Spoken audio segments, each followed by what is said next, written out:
देखिए, बिहार में शिक्षा व्यवस्था को पटरी पर लाने की कवायद में रोज रोज नए नए अलग अलग नियम बनाए जाते हैं, जिससे अक्सर शिक्षक असहज हो जाते हैं। एक बार फिर से शिक्षक नेता केशव कुमार आरोप लगा रहे हैं कि नए नए नियम बनने से जो शिक्षाकर्मी हैं वो मानसिक रूप से त्रस्त हो रहे हैं, उनके जो परिवार हैं वो परेशान हो रहे हैं। क्या कुछ कह रहे हैं केशव कुमार, सुनिए।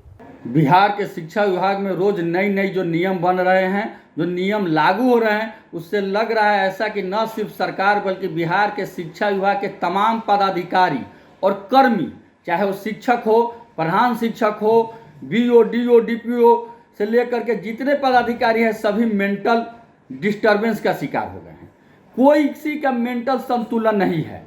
सब इतना न आनंद फानंद में रोज नई नियम, रोज नया कानून बन रहा है, निकल रहा है कि उसको पालन करने में सब मेंटल डिस्टर्ब हो गए हैं, सब परेशान हो गए हैं, जिसका खामियाजा उनको भुगतना पड़ रहा है। उनके पारिवारिक स्थिति कलह का शिकार हो गई है, उनका सामाजिक जीवन तबाह हो गया है। ऐसा लगातार देखने को लग रहा है। ये देखिए, छपरा जिला में, सारण जिला में, मढ़ौरा और इसुआपुर 2 प्रखंड शिक्षा पदाधिकारी अपना पत्र निकाले कि जो शिक्षक बच्चे को लाएंगे और जहां पर बच्चे उपस्थित नहीं होंगे, अगर कम उपस्थिति रहेंगी तो वहां के उनका पेमेंट काट करके ट्रेजरी में 15 दिन का पेमेंट काट के जमा कर दिया जाएगा। जबकि यह आदेश सरकार द्वारा टोला सेवक को दिया गया है, लेकिन उनके द्वारा शिक्षक को दिया गया। उनके द्वारा यह आदेश शोकॉज किया जा रहा है कि आपने सक्षमता परीक्षा क्यों नहीं दिया, इसका जवाब दीजिए। जबकि ऐसा सरकार का कोई निर्देश नहीं है। और उन्होंने लिखा है कि सारण के डीओ के वीसी में,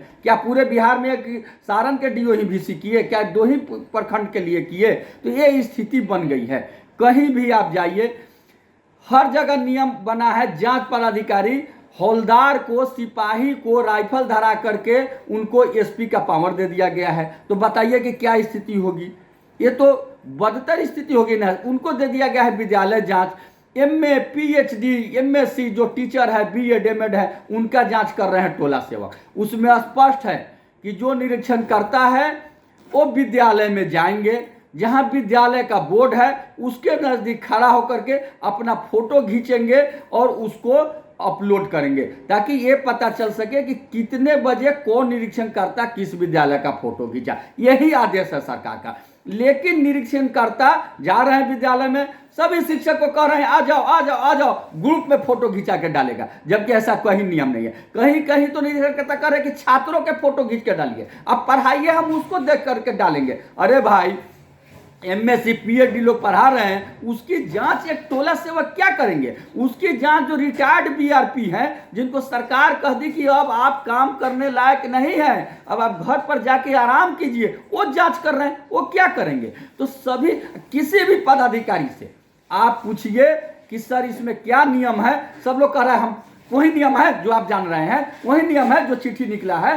कोई कुछ बोलने के लिए तैयार नहीं है, कोई कुछ लिखित आदेश निकालने के तैयार नहीं है। पूरे विभाग में अराजकता फैला हुआ है। 8 से 10 2 घंटा मिशन दक्ष के बच्चे को पढ़ाना है। किसी कारणवश अगर कोई शिक्षक बीमार पड़ जाते हैं या नहीं जा पाते हैं तो उनको सीएल स्वीकृत करा के सीएल चढ़ाना है। यह कौन सा नियम है भाई कि 2 घंटे के लिए सीएल स्वीकृत होगा? क्या हमारा 2 घंटे के लिए सीएल है? अगर हमारा स्कूल 9 से 5 चलता है और हम 1 घंटे 2 घंटे किसी कारण से मोटरसाइकिल एक्सीडेंट होने से, खराब होने से लेट पहुंचते हैं, तो लेट से हमारा हाजिरी बनता है उस दिन का, और 3 लेट बनने पर एक सीएल चढ़ता है। लेकिन आज एक ही दिन 2 घंटा क्या, आधा घंटा लेट हो रहा है, तब तक सीएल का दरखास्त दीजिए और सीएल चढ़वाइए। ये कहाँ का नियम है कि 1 घंटा के लिए सीएल चढ़ेगा?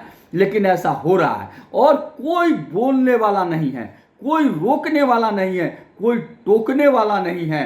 क्योंकि हम लोग बच्चा को एक पढ़ाते हैं, आसमान गिरा, आसमान गिरा। एक बार एक फल गिरा और वहाँ एक खरगोश सोया हुआ था, उठ के भागने लगा, भागने लगा। भेड़िया पूछा क्या हुआ, वह कहा आसमान गिरा। गिद्दड़ पूछा क्या हुआ, कहा आसमान गिरा। जंगली हाथी पूछा क्या हुआ, कहा आसमान गिरा। सब भागने लगे, पूरा जंगल भाग रहा था, दौड़ रहा था, दौड़ रहा था, दौड़ रहा था। किसी को यह सोचने की शक्ति नहीं थी, किसी ने यह सोचने का काम नहीं किया कि भाई आसमान कैसे गिरेगा, आसमान नहीं गिर सकता है। जब शेर दहाड़ के पूछा कि कहां गिरा, चल के बताओ, किसने तुमको कहा, तो सभी एक दूसरे को कहने लगा, वो कहा, वो कहा, वो कहा, अंत में गया था आसमान वही था, क्योंकि वो भय का माहौल था। भय के माहौल में कोई सही बात न तो सोच सकता है, न समझ सकता है, न सही काम कर सकता है। आज पूरी शिक्षा विभाग भय के से आक्रांत है, भय के माहौल में जी रहा है, किसी तरह से टाइम काट रहा है। सारे विभाग का यही हाल है। अगर इसमें किसी को संदेह है तो मेरे साथ आप मात्र 10 विद्यालय का औचक निरीक्षण कीजिए, आपको वास्तविकता की पता चल जाएगी। लेकिन यहां कोई वास्तविकता से मतलब नहीं है, सिर्फ खाना पूर्ति में लगा हुआ है। करोड़ों नहीं और वो खरबों रुपया जो सरकार का है उसको लुटाया जा रहा है विभाग में खर्च के नाम पर। कभी थाली, कभी बैंडेज, कभी ड्रेस, कभी कुछ हरियाणा की, दिल्ली की, कहीं कहीं की एजेंसी को उठा कर लाया जा रहा है और वह लूट रहा है। कमीशन का मामला जोर शोर से चल रहा है, लेकिन नहीं है। और यही कारण है कि क्या शिक्षक, क्या प्रधानाध्यापक, क्या पदाधिकारी जो खुद भय में जी रहा है, वो घर पर जा रहा है तो अपना सारा गुस्सा अपने पत्नी पर उतार रहा है, सारा गुस्सा अपने बाल बच्चा पर उतार रहा है। इसका कारण है कि उसका पारिवारिक जीवन भी न सिर्फ तबाह है बल्कि बर्बाद होने के कगार पर है।